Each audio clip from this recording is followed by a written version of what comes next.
ថ្ងៃជំរុះរួមអត់តើ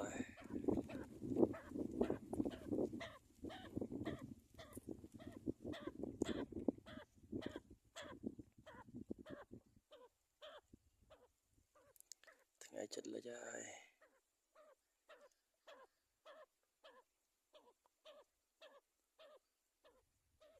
ជំរុះរួមអត់ធ្វើទេរូដល់ដី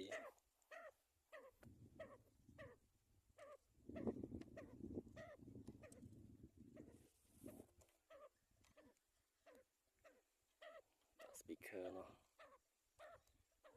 ដល់មើលព្រៃមានអត់ហើយ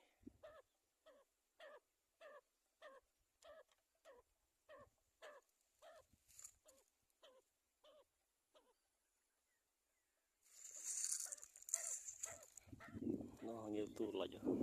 ពីរបស់នោះពីឆ្ងាយ